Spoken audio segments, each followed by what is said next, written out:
a roadmap. We are discussing the agenda, that is a roadmap to net zero building. Just to start with, why we are even discussing about this. So I felt like, we can understand the purpose of this entire discussion first, and then we can, go into the, the sub categories of the topic as we move ahead. So I feel this is the term, that is greenhouse gas emission, which all of us as professionals have heard this since our childhood. And many of us know this word in detail. However, we at least understands the impact of, these emissions being higher side. I have listed couple of them here. That is increase in average temperature on Earth, rise in sea level, flooding of islands and coastal cities, more devastating hurricanes, more droughts and heat waves, impact on agriculture and livestock, food shortages and all. So these are the few impacts, we are already, seeing in our surroundings. So if we just, go ahead and dig into the technical side of greenhouse gas emission, that how do we account or even inventorize these, greenhouse gas emission. So as per the technicalities, we all know that it has been divided into three scopes. So scope number one is direct greenhouse gas emission. Scope number two is indirect greenhouse gas emissions. And scope number three is other indirect gas emission. So scope one is direct emissions from sources owned or controlled by the company, like stationary, mobile combustion, generation of electricity, heat or steam at factory, site premises, use of fuels for process, and used in vehicles owned by company. Scope 2 emissions are the indirect greenhouse gas emissions from the sources not owned by the company, but at least has control on its usages, like purchased electricity, heat, steam, etc. And all the other indirect emission fall under scope 3 category. That is a consequence of the activities of the company that occur from sources not owned or controlled by the company. For example, upstream and downstream transportation of raw materials and or products, business travels, employee commute, and etc. So herein, if I just nutshell, brief this up, scope one is, everything into our control, whatever we are usaging and all. Scope two is something, still we have a control, however, it is not owned by us as a company or something. And scope three is like we have no control, and even it is not owned by us as a company. So right now, if you see that most of the organizations who are accounting, greenhouse gas emissions, so they are mostly talking on scope one and scope two.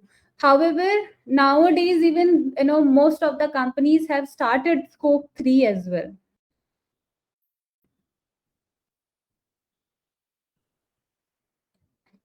So let us now understand how we can avoid these greenhouse gas emissions released in the atmosphere. So there are three major methodologies, that is by reducing the carbon emission, that is the mitigation action, putting up internal price on carbon. We are already seeing the finance or the investors talking around this at a global area. Next is the offsetting emissions. So this is something which we will be again discussing as we go ahead in the presentation. So the first measure, addresses mitigation of long-term risk involved with a focused approach on specific actions and the cost of impact. So mitigation actions aid in reducing and stabilizing the level of greenhouse gases in the atmosphere and eliminating long-term risk involved. So mitigation approaches include bringing energy efficiency, welcoming low carbon technologies, switching to clean fuel, carbon capture, etc.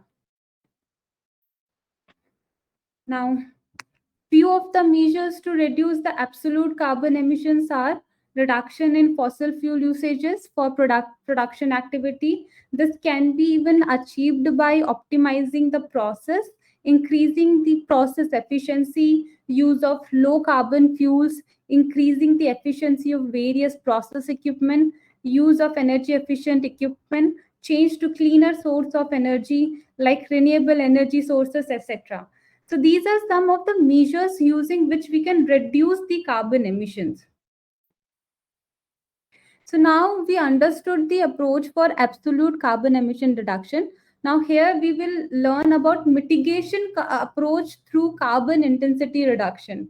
So this is also very important, part of the entire net zero movement. So carbon intensity is like defined as the amount of carbon dioxide and other greenhouse gas emitted per unit of activity, like generating a product. It is usually measured in kg per kg CO2 per kWh for electricity, kg CO2 per mj for other forms of energy, or kg CO2 per kg of products. Reducing carbon intensity is an important strategy for mitigating climate change by limiting process and per product emissions. Government and businesses around the world are implementing policies and initiating initiatives to reduce carbon intensity by increasing energy efficiency and transitioning to cleaner energy sources. Now, so next part of and the instrument is to look into the offsetting part of it. So now this is also a very important word again when we are talking about the greenhouse emissions or the net zero part of it. That is, what do we understand from the carbon offset? So carbon offsetting is a way to balance out or compensate for greenhouse gas emissions by supporting projects that reduce or remove carbon dioxide from the atmosphere. So now even you might be seeing that there are lots of startups or like lot of initiatives by government, non-government agencies around the carbon offset part of it. So a company or any organization need to calculate its annual emissions and purchase carbon credits from a renewable energy project to offset its emissions. So this is a very crucial understanding, of the entire net zero part of it. So carbon offsetting should not be viewed as a substitute for reducing emissions at the source level. Instead, someone opt to become more lean, bringing energy efficiency and offsetting the remaining carbon emissions by purchasing carbon offsets as a broader strategy to mitigate climate change. So now I would just like to take a little pause over here, because as we understand the background of the purpose of this entire talk, so let's like now get into the main topic, that is why now, as everyone is talking about carbon neutrality, or we call carbon neutrality at net zero also. So to avoid the worst climate impacts, we need to curtail global greenhouse gas emissions nearly by half before 2030, and ultimately should reach net zero. So first of all, let's understand the meaning of net zero. So what do we understand by net zero? So this is a plain definition of net zero. So let me just put it on in just read this particular definition. The term net zero refers to the target of reducing the greenhouse emissions that cause global warming to zero by balancing the amount released into the atmosphere with the amount removed and stored by carbon sinks. So this is also called as carbon neutrality, or climate neutrality. So net zero, carbon neutrality, climate neutrality. So all three are the same words. So I'll just move ahead in terms of like basically explaining little more about this thing. So even if you can just see from the figure shown over here, So we have, the carbon emissions on the y-axis, on the positive side of it, and let's say carbon offset on the negative side of it. And when we balance this out, the carbon emissions and the carbon offset, so we reach a state called carbon neutrality. And achieving a state where there is no net release of carbon dioxide into the atmosphere, so it can be, reducing carbon emissions produced and or by offsetting carbon emissions, as we just understood in the previous slides. So many countries, companies, and organizations have set ambitious targets to become carbon neutral in future as part of broader effort to mitigate climate change. So, this is something, a very important part of it, like, why we are even discussing this topic, or why even this has become, that, important subject, to be discussed by engineers like us, or the architects, or even any stakeholder of the built environment or the economy. So this is, one of the reason, as we go ahead, to understand this thing. So this is something I think, most of us must be knowing, that is the Paris Agreement. So the Paris Agreement is a legally binding international treaty on climate change. So it was adopted by 196 parties. Its goal is to limit global warming to well below 2 degrees Celsius, preferably to 1.5 degrees Celsius, compared to pre-industrial levels. So if you just see over here, the 5-year cycle, the indices discussed over here, then the long term low greenhouse gas emissions, the development strategies, discussed over here.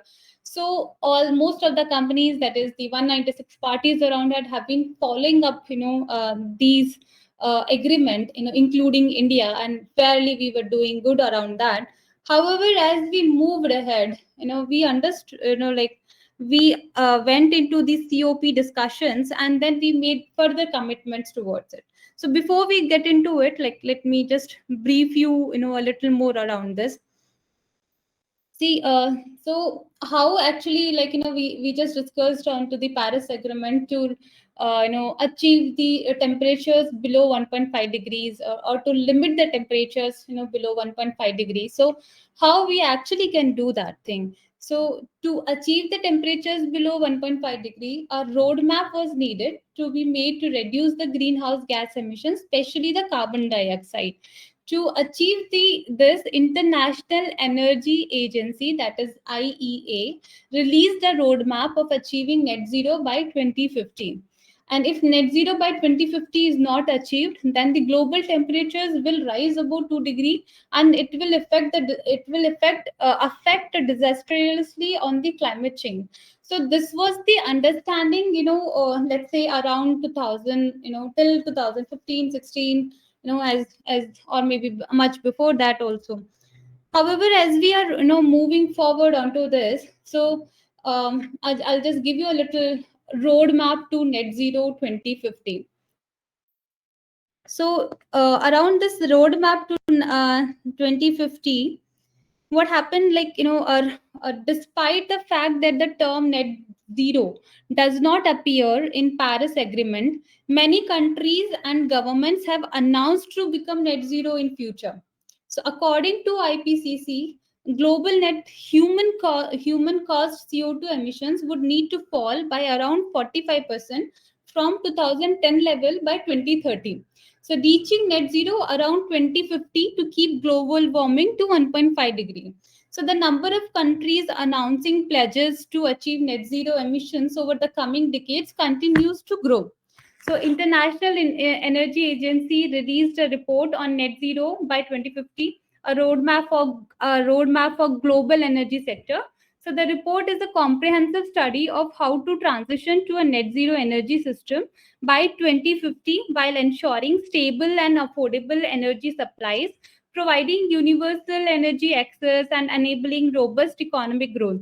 So it sets out a cost-effective and economically productive pathway, resulting in a clean, dynamic, and resilient energy economy dominated by renewables like solar and wind instead of fuels.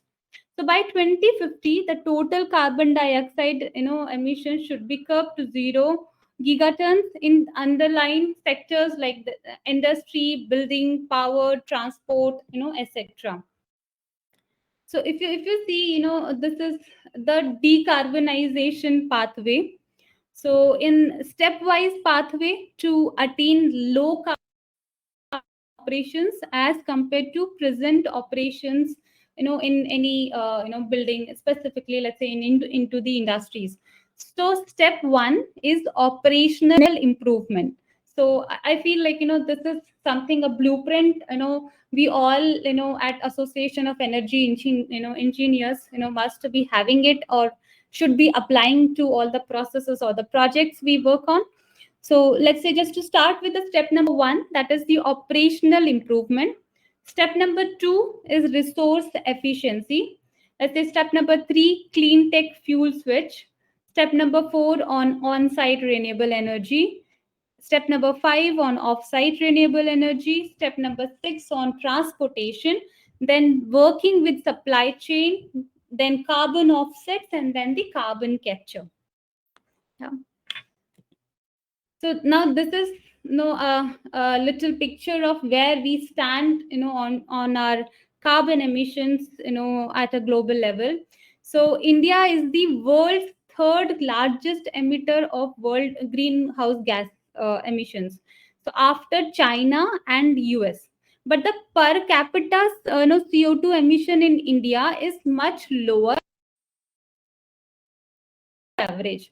So India's per capita CO2 emission is something around 1.93, tons of carbon dioxide, while that of for US is 15 tons, of carbon dioxide, whereas China is something around 8 tons, for tons of carbon dioxide, and the world average is 4.4.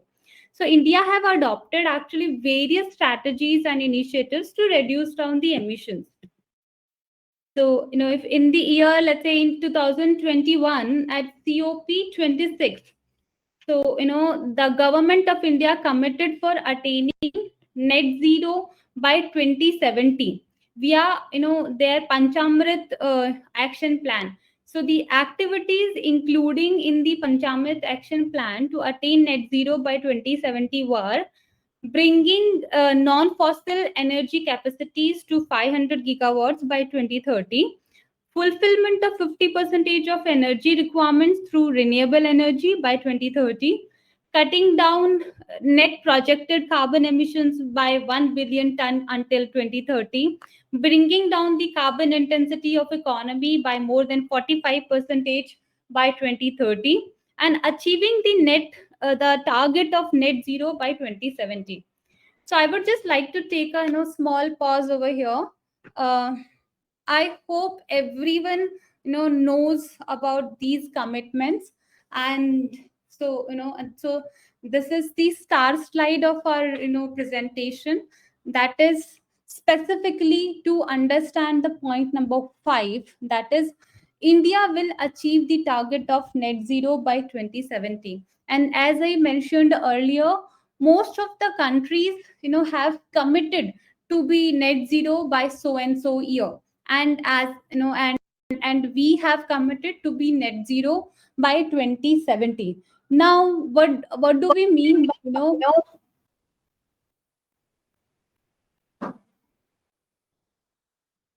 so now what do we mean by, being net zero by 2070? So as country, we will, like, the any, building, any project, any, so it is like, beyond buildings, beyond projects, as economy, we will be net zero, by 2070. So this is the target we are setting, and we are also working towards the initiatives.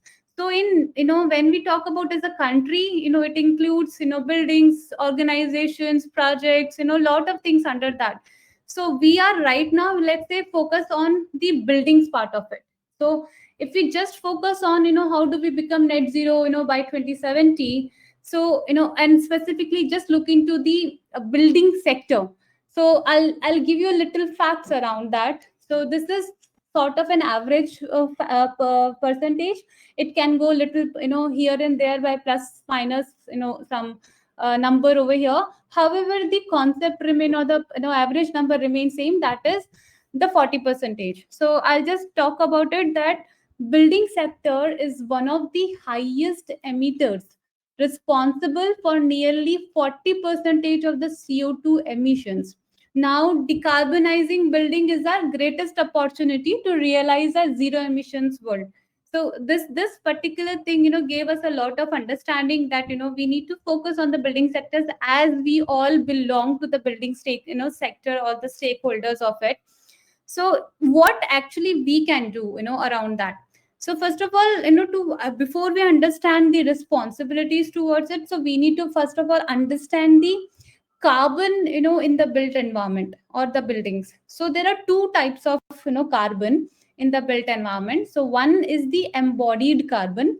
So that is, the carbon which happens through, at the design and construction phase of the buildings. So that is manufacturing, transport, and installation of construction materials, etc.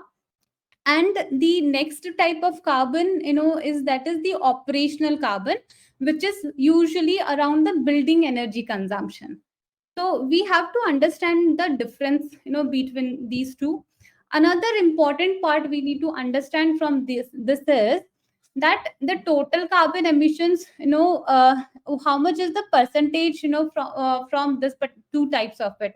So even if we just understand the percentage carbon emissions from embodied carbon, so that is something around 49 percentage, and operational carbon is at 51 percentage. So we also need to understand that why is it happening like that.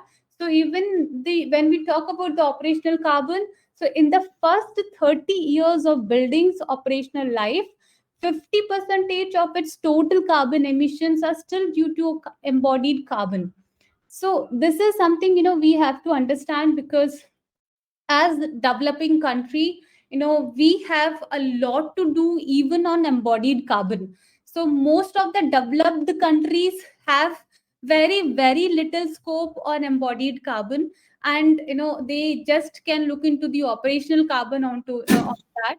However, we have a huge scope on both. We have huge scopes on, embodied carbon, and we have huge scopes on operational carbon also. So this is an opportunity for all of us to understand, as the building stakeholder, whether we are, architects, whether we are engineers, or or we are working around the planning, designing, construction, or operations, of the built environment. We have a role to play, and we have to understand our role and make an impact on whatever scale we all can do. So I'll just, discuss little tools, as to address the roadmap towards net zero, and how do we go about it. So most of us might have heard about the green building rating. So last two, almost 25 years, we have just listened or understood or even practiced or implemented the green buildings in the built environment. So these green buildings, basically, have, formed. Green building ratings have been provided by many associations at a global level. However, in India, we have, three or four major ratings. First is the US Green Building Council's rating as the lead rating. Next, in India, Indian Green Building Council's rating. Then we have Griha rating. Then we have GEM by SOCHEM. Then we have even Edge tool or Edge rating by IFC. I think so. Last session was also held by Mr. Atif Sayed, who talked about Edge and the initiatives by IFC to to look up around the net zero movement or the energy efficiency of the built environment, specifically in India. So, if I just brief you the concept of handling net zero part, or the efficiency part of of the green buildings of it. So herein, the basic is that, first let's go on to the step number one. And step number one is to at least use the tools of green buildings and get into the level one of it. So in, even if you have, you might have heard, on the, or you might have already done and completed lots of green building projects.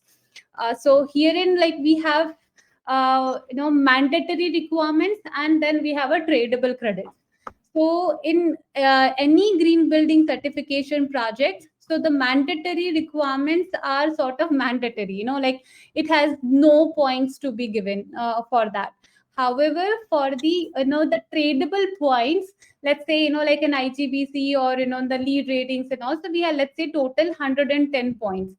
So out of the entire credits, tradable credits, we have a choice to make. So whatever total points we achieve out of, let's say, example, if you are achieving 50 points, so 50 points in most of the ratings, like every rating is different, so let's say I'm just taking an average call to you, just for an example. 50 points will not give you even any rating, like the 51 points plus the mandatory requirements will give you the basic level of rating, that is the certified level of rating. As you move ahead by another 10 points or so, then you will get into silver rating, then next is the gold rating, or next is the platinum rating. So idea is that, we all understand that these are the tools, we all have been given to, and it addresses, like, various holistic part of the built environment, whether that is a new building or the existing building. In various understandings, we have the performance building or the developing assets. So so herein, let's say the concept remains same, that is, we examine most of the buildings on site selection and planning, that how much, like, carbon, we are accounting, in the site selection and planning. It can have lot of, like, credits around that, which includes heat island effect, which includes, how what is the proximity of our site with reference to the public transportation, how are the amenities, we have, to the nearby to our site. So it is like from the comfort of the occupants also, how it is, like, next is like how, we are actually connecting to the, let's say, EV charging, or the non fossil, fuel type of it. How, so there are many parts of it, like how we are actually dealing with the top soils, the soil erosion part of it, if it is a new premises. So any project which has completed 1 year of operations goes to the operation existing building ratings, and any project which is, into the design and construction phase, which goes for the design and construction ratings of any green certification rating we take for.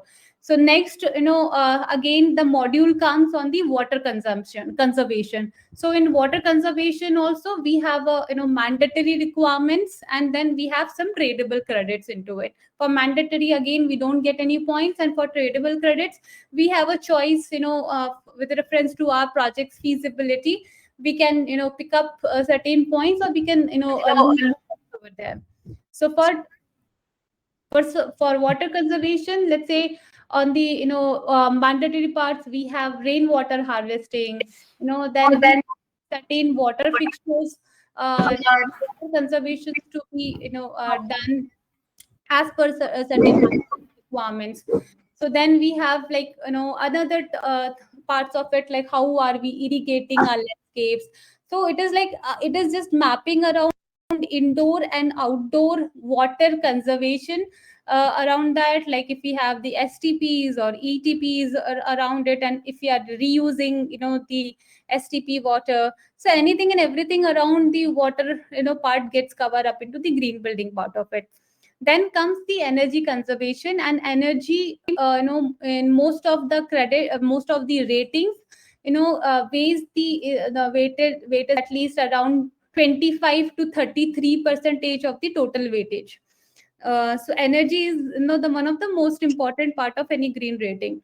So in energy, again, we have like certain mandatory requirements, that is like, that is the we have to, let's say, simulate, or even if we go for the prescriptive analysis, we need to meet the ASHRAE 90.1 standards or the ECBC, standards around it. And then, if we do better as compared to those standards, then we get into the tradable credits, part of it. Like, so the more savings we do with reference to the baselines, so we get into the higher and higher points, with reference to that particular credit limit. Again, we have lots of, like, whatever energy efficiency we are putting up, different categories are there as a tradable credit also. Then comes the material conservation. Material conservation is again, like lots of, like one is around the waste part of it. Like, we have a mandatory credit in most of the ratings. Then we have, tradable credits around what sort of products we are using, into our buildings. So now, as we understand that this entire, system is moving together, together towards net zero. So as all stakeholders of buildings, we are talking about net zero right now, and we are understanding the even the basics of green buildings. As herein, the again, one of the legacy, great work done, is already, certified green products. So if you talk about, the lead ratings by USGPC, so we we are asked to use, more or EPD products, that is the environment product declarations. So similarly for, with IGBC ratings, example, we are called, to be, incentivized for the green products. So likewise, IGBC, we have a body called Green Pro under CII, which certifies the products, used in the built environment. So even we have a, website of CII Green Pro. You all can access that, and you can even choose your, the certified product list from there. So there is a category, like, if you are looking for the plumbing part of it, or you're looking for the insulation part of it, so whatever certified products till date, so you can refer that directory, and you can directly contact the, the manufacturers over there. So this is also one more, part of stirring the entire built environment towards on a common cause. And again, the material conservation part of it again relates to, that how are we, even talking about local materials, how are we recycling, how are we handling the salvaged part of it.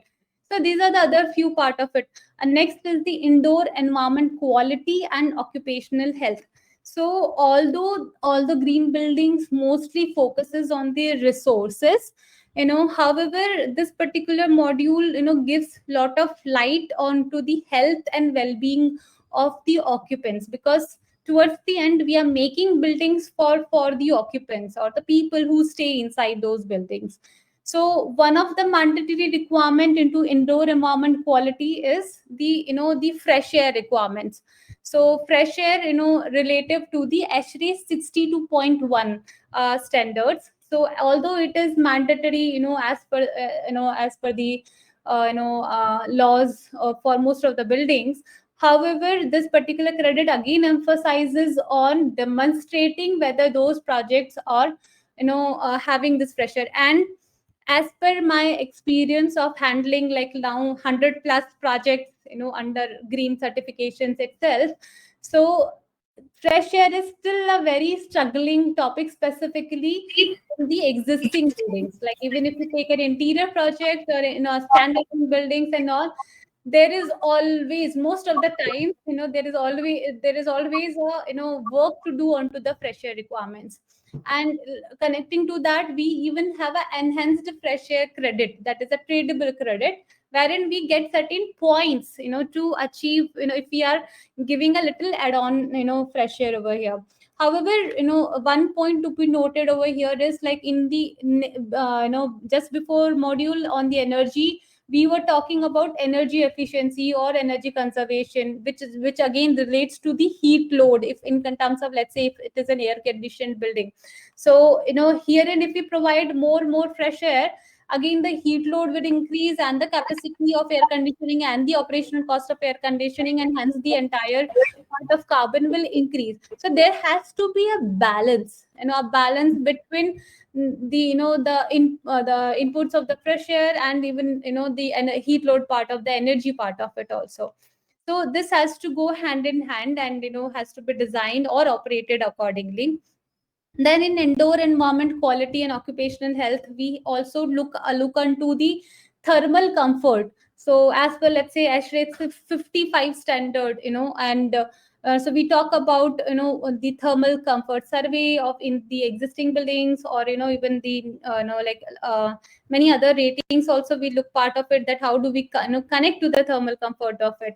So there are even many tools which comes, many I should say, the simulation tools, the computer based simulation tools, which we can use even during the designs of the building. So what happens usually, as architects designs the building, so then these the floor plan, section elevations and all are simulated with the computer based simulations. Like we have many simulations to test around ecotech, eqs, design builders, etc., etc., for different applications. And we understand the behavior of the building because of it. And behavior of the building, with reference to that, we understand how much is the heat inside, how we can actually impact it. We understand the ventilation. Because of that, we understand the thermal conductivity around it, we understand the solar radiations. No we So there are a lot of strategies which we can build at the design and construction part of it, which goes with the life cycle of the building, and which is like the very very low hanging fruits, with the very zero, sort of a zero impact on the overall budgets of the projects, or the specifically to the buildings. So these are the parts such in, we need to look into it, that how do we actually attack the passive strategies and the active strategies to use less inside the buildings during the design, construction, and specifically to the operations, to connect to the entire carbon or the journey of the built environment. So coming next is the innovation and design process. So it awards the innovations, or the design, part of it. So this is a particular thing wherein, there are a couple of innovation exemplary credits given in the earlier modules. If we exceed those, so and so example I will give. So if rainwater harvesting, let's say 50 percentage is mandatory, and let's say for if you provide, let's say, some 95 percentage, so then you get, so, and let's say 4 points or 6 points over there. And if you provide 100 percentage rainwater water harvesting, for the roof and for the non-roof areas, so then you get even the exemplary points, so that is the +1 points. So this is the interesting analogy and around the buildings applicable to interior buildings, or the existing buildings, or the new buildings, over there. So first step, the level 1, is to at least get into the framework.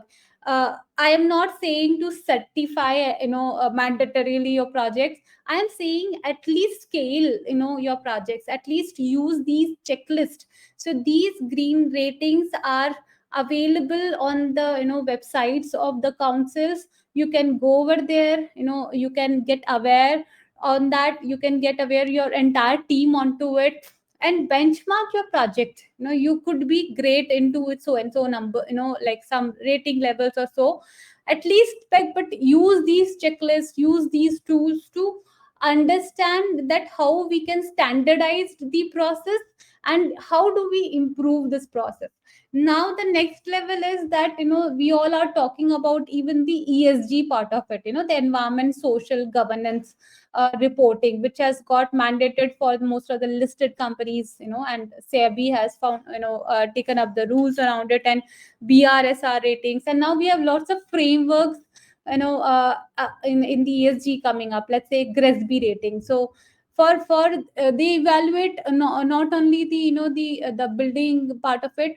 However, it talks about the environment impacts of their business, and social impacts of the business, governance connects of the business. So this has become the next level. Now this one part is the green building, next is to the ESG reporting part of it. Mamta, Yes. just to confirm, you are on slide 24. Yeah, I just moved to the next slide. Okay, fine. Yeah. So I gave a little, detailed brief on the green ratings, like, Yeah. as we moved ahead. So now I will be just briefing little more onto the net zero part of it. So I'll just again start with the IGBC itself. Like, see, IGBC have almost 30 plus, I think so, somewhere around 30 different, green building ratings for different typologies. Okay, so it is for a new building, for existing building, for factories, for healthcare, for hospitality, etc., even for metros, railways, cities, landscapes, etc., resorts. So so whatever type of project, you are working on, you can select that rating and you can work around it. Now, next level, like, if you can see the screenshots, so I've shared the screenshots itself over here. So the next tab added, here is onto the green net zero. So now we understand, as net zero, as previous slides and all, we were just talking on energy, part of it. However, like, at present, we are classifying net zero in buildings in four ways. That is, net zero energy buildings, net zero water buildings, net zero waste buildings, or net zero carbon, buildings. So for all these, four different typologies, like, we have a dedicated rating system. And we all can, refer the guidelines that is freely available again onto the council, all the council's websites, official websites, and go through it and understand it, how we can comply it. It is a very user friendly guidelines. So we can at least, go to the level 1, that is green rating systems. Then next is the green net zero rating systems. And it is not that, we have to, like, just attack the entire total energy part of it. We can even segmentize, into your area. So it is like, you can just, like, start with the projects, like, segmentized net zero around HVAC, or some other areas around it. And then, like, as each drop makes an ocean, then you can even reach to the net zero overall, for the entire, system, as you go ahead. So I'll just give you a little more brief on, let's say, I'm just taking up one rating right now and giving you an overview of that. So I'm just taking, let's say, again, IGBC net zero energy rating. And so this particular rating, is designed for both new and existing buildings or projects, and even for all air conditioned spaces, or even for non air conditioned spaces. So this is particularly, this applies to all spectrum of projects, whether that is commercial, industrial, or residential, etc. However, this is like, these projects have to be able to offset at least 100% of annual grid energy used by renewable energy source, either on site or off site. So this is the, requirement around that.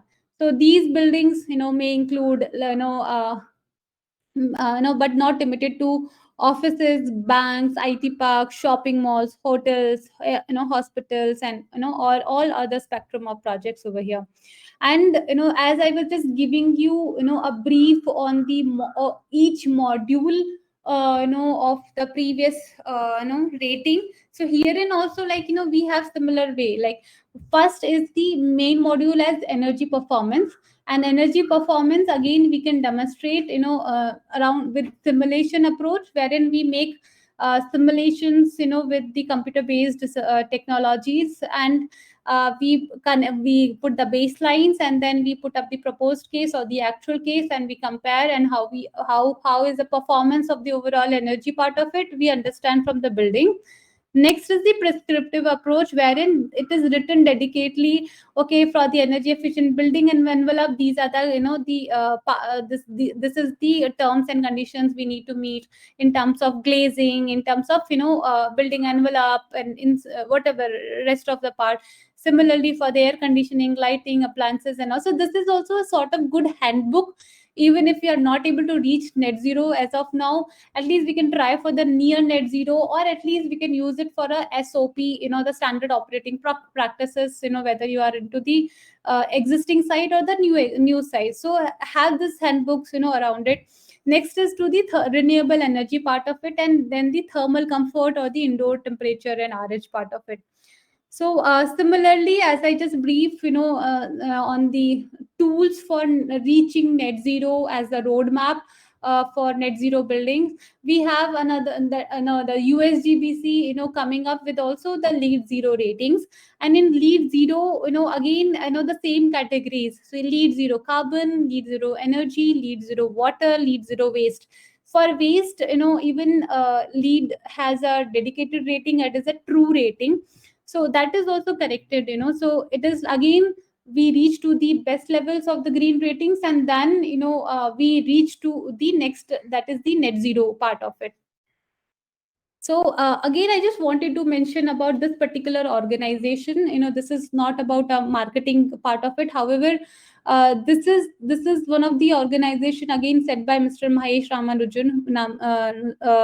Ramanujan almost 1.5 years back, and he was the president of US Green Building Council, and who has found, done a great job for more than a decade at USGBC to progress around green movements, and even at the ESG part of it, that is by founding GRESB ratings for ESG. So he has founded this company, and so this is the free platform access to end-to-end solutions for net zero building. So this is why I wanted to share with all of you that you can go to the official website, and this has a very this is a you can just click on the top right platform access. So you will get into it, and it is a free platform. It is a very user friendly platform. You can just play around it. You can put up data of your own projects, or even whatever building you are staying in or something. It has like it has a very good database as a resource directory also. So around net zero buildings, you will find the updated database on the resources part of it, so that after studying that, it helps you into the journey of the net zero part of it. So you can understand, this is a this is the platform which helps us in understanding how to calculate the emissions. So at present, you can understand that what is the emissions. And just to brief you on how it works, so there are three phases into it. Phase one is to initiate, that is to conduct an assessment, develop a plan, and achieve milestone certificates. So this is something like you can just go over there and on the platform, and you can yourself do the assessment, or you can reach out to the team as well to know how much is your current emissions. And then is the phase two, that is the implement part of it, that is reassessment of emission sources if needed, implementation of strategies, and achievement of net zero certification. And phase three is to sustain. So maintaining net zero status in perpetuity, and buildings are required to submit annual documentation to maintain status. So this is one of the good platform for you to start the journey if you have yet not done that. And similarly, again, next help is coming from the UK India Net Zero Accelerator Program. So this is a recent development, and the focus area again here is net zero energy, water, waste, and carbon. And this association is again made for accelerating the net zero movement in the country.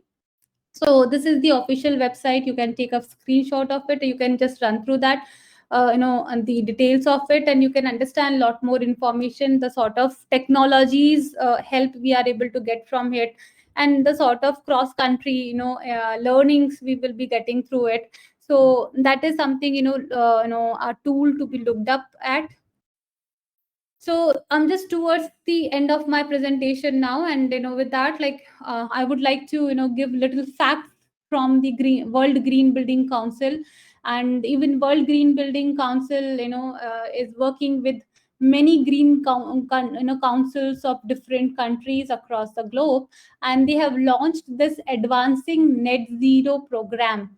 So there is a director for the Advancing Net Zero program, and she has been running this program at the global level, and the entire team has been working very nicely, and they generate certain reports also. So even you can get these reports on the World Green Building Council websites.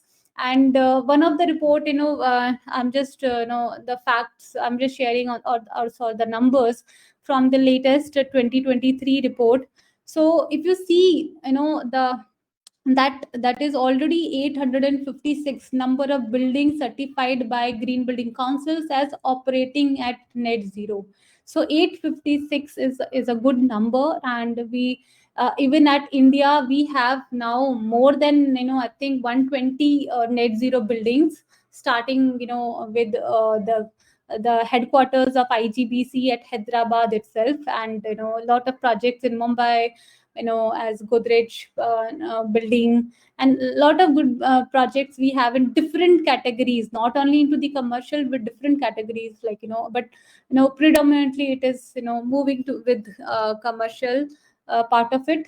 So this is a number, I think it is going to move very very fast, and we all need to skill up and upgrade around the net zero understanding, awareness, and even the applicability part of it. So this is the favorite slide of mine, and I always include it in my presentation. So this is a biscuit, I think as Indians, I think most of us have had in as since our upbringing bringing as child. And this is just a Parle G biscuit of 5 rupees, and you can just see the label on the back side of the biscuit. So it has all the nutrition facts, and nowadays, like in the journey of fitness and health, and also we all have been really looking up into the the labels at all the foods which we consume. However, just the sad part of the story, and as we are discussing on the buildings, that is buildings with investments in crores or much more than that, don't have any labels. However, this is there in developing countries, but in certain developed countries, we like Brazil, Europe, China, we already have some form of metrics followed it an annual level. 1 minute.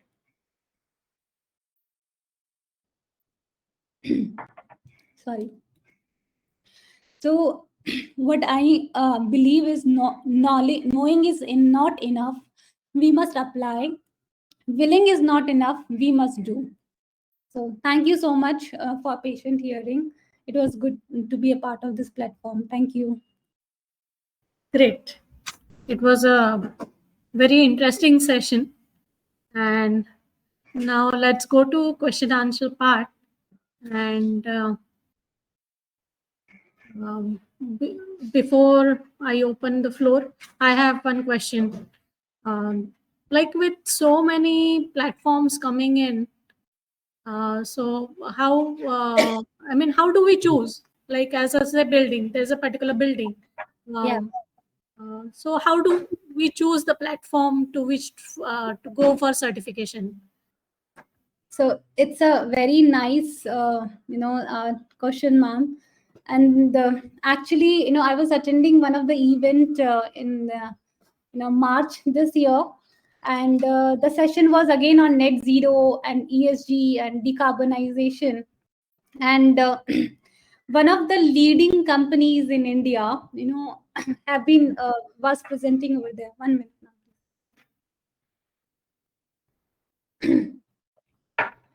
So that particular company, was reporting ESG on, or at least 4 different frameworks. They were reporting on BRSR, they were reporting on SB, they were reporting on other 3-4 frameworks also.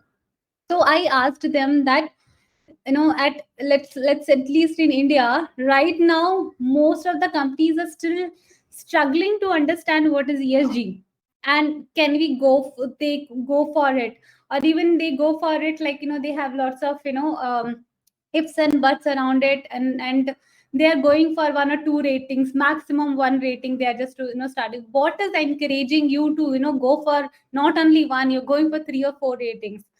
So they gave me a beautiful answer towards it. So they said, like, we see them, all as a tool to improve. And there are many tools, and every tool is unique into their own capacity and applicability. We all need to understand a little around onto that. However, to initiate, pick up one and start with that. So, or else, if the team is really charged up, so have at least 3 4 frameworks, or ratings, or understand the basics, apply whatever best applies to you, and move towards the next journey. So depends on the muscles you have, depends on the team you have, depends on the capacity you have to digest and get into the next level.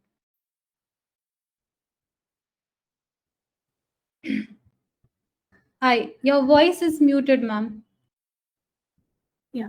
How many actionable points come up during the this certification process, and are they taken up for this to go ahead with that? Yes, yes, yes. So the crux of the entire, rating, or see, ratings are made because they are actionable. They have a checklist. They have specific action.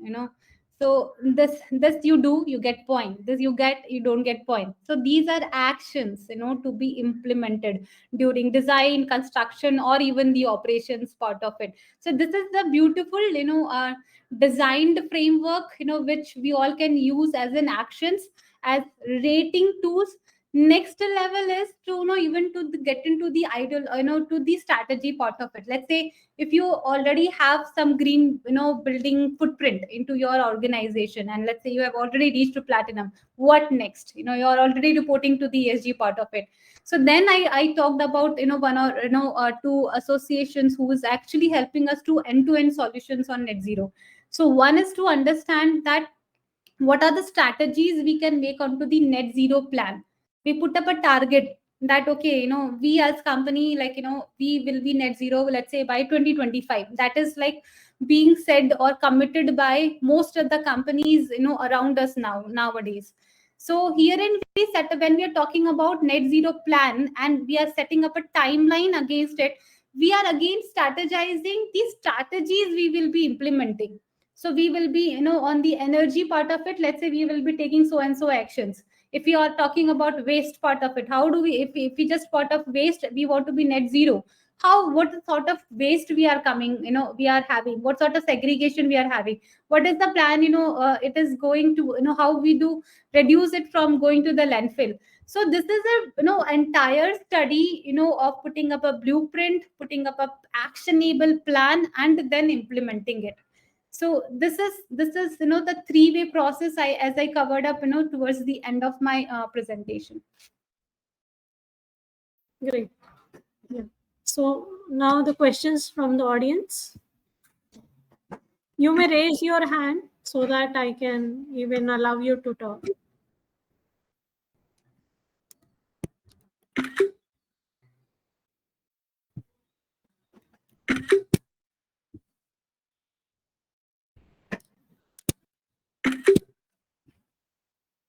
Yeah. Are there any questions? I think there's a question from Amitabh Srivastava. Yeah. Let's check. Yes, Mr. Amitabh.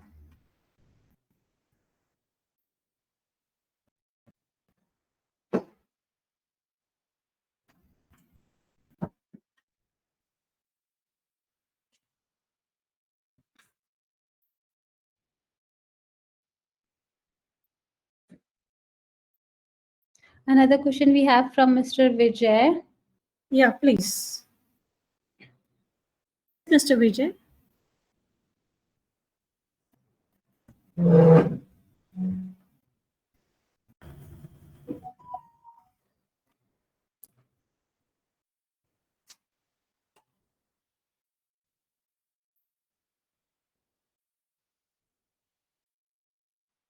Yeah, you can even type your questions in the chat box. Not an issue.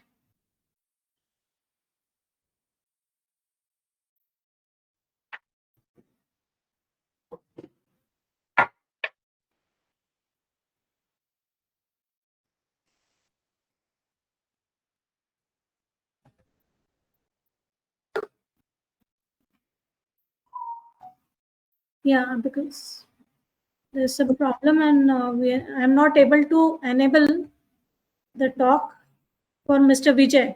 So if you can just type down your question.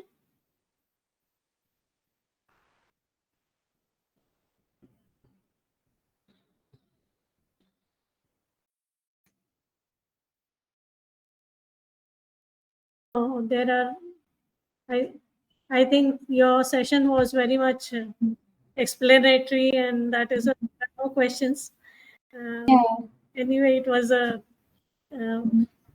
great session and like lot of learnings, and like even I am also looking forward for some certifications in this field. So let's see. Definitely will take your guidance in that regard, and we hope to continue this association with AEE Western India chapter in future also. Yeah, Looking forward, ma'am. thank you. Thank you all the audience for giving your time for all the sessions that you have been attending. There are some attendees who are very, very regular. So really appreciate the way you are investing your time. Yeah. Very grateful this session. Thank you so much, ma'am, for the opportunity, and to every participant. Thanks a lot. Thank you. Bye. Bye.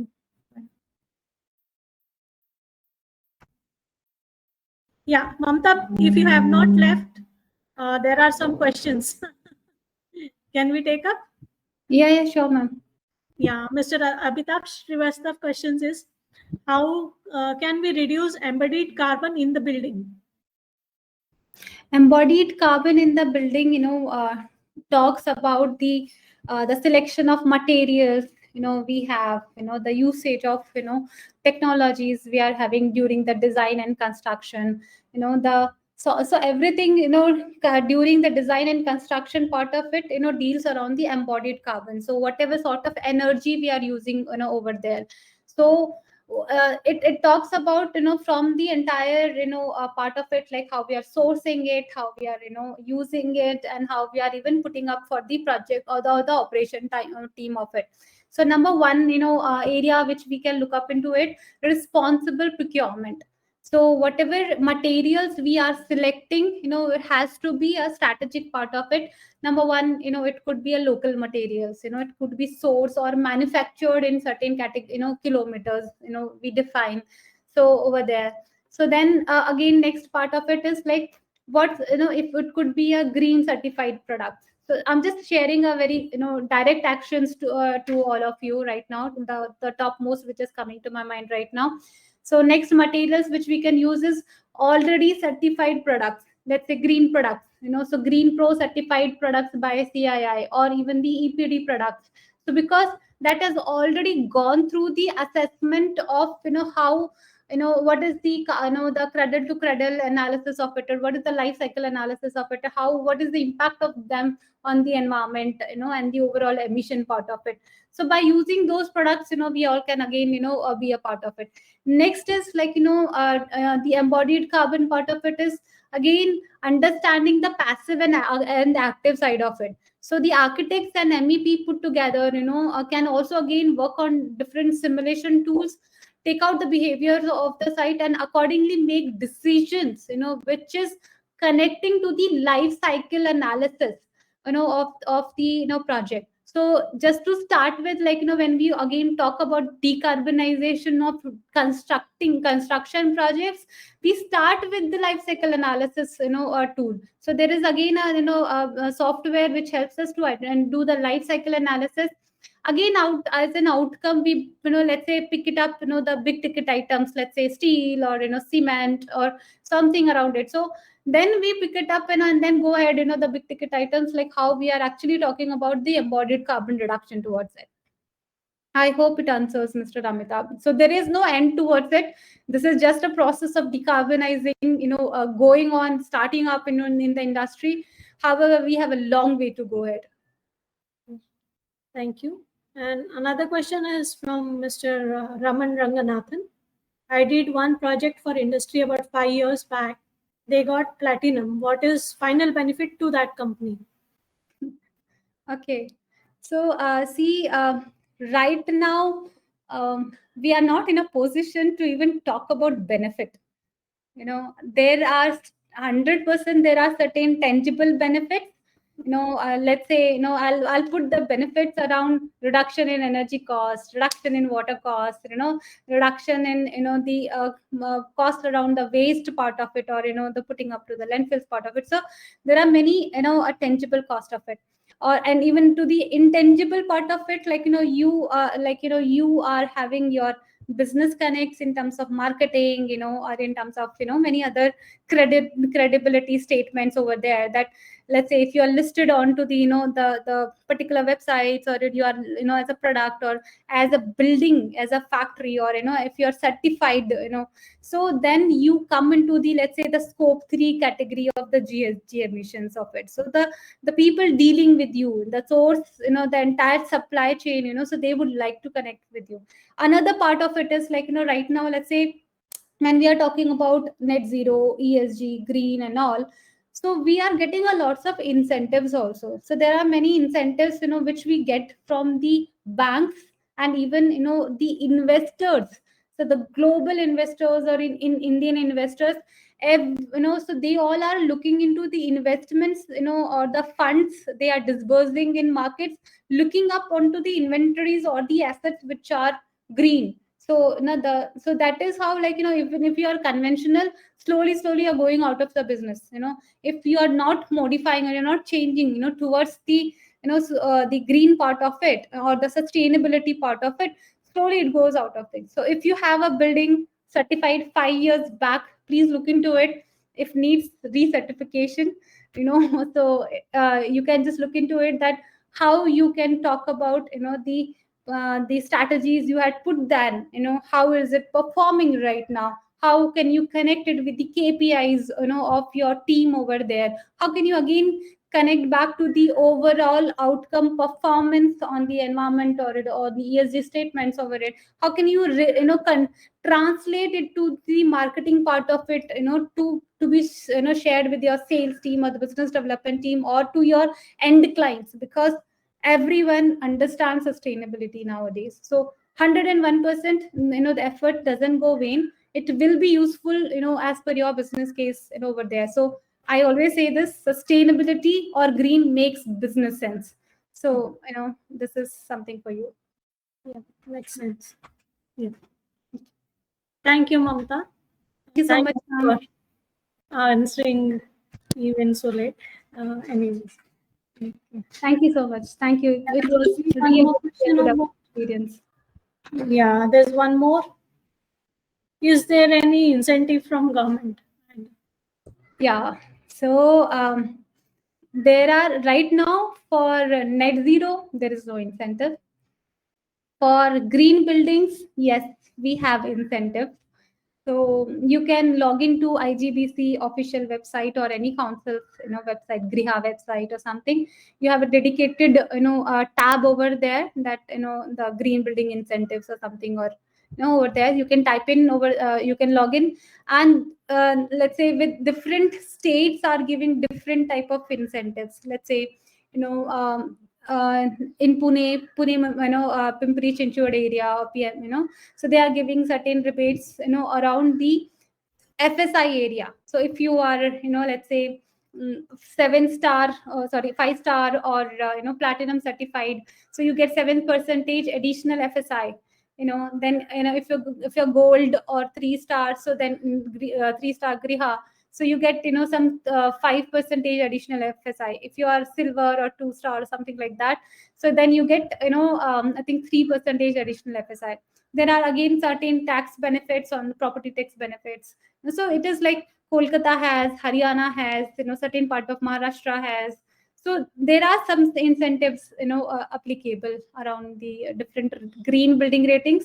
As of now, net zero, no direct incentives by government, as far as my understanding goes. Thank you, Mamta. And like now, there's a question from Mr. Kashif Sabir regarding presentation. So all our these recordings will be on our already on our LinkedIn page. So maybe by tomorrow or day after, this presentation will be available, recording will be available. So you can take it from there.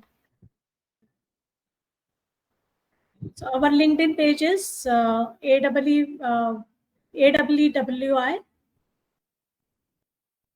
Let me type it in the chat box.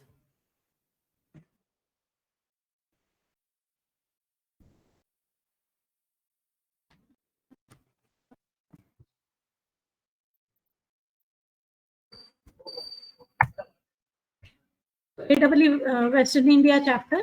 You can find it on the LinkedIn and go to our page.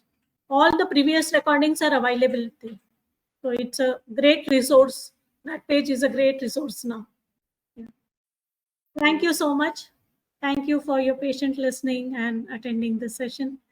We hope to see you in our next sessions, and we hope to have your participation in AWI award programs also. Thank you. Thank you, everyone. Thanks again. Thank you, ma'am. Bye.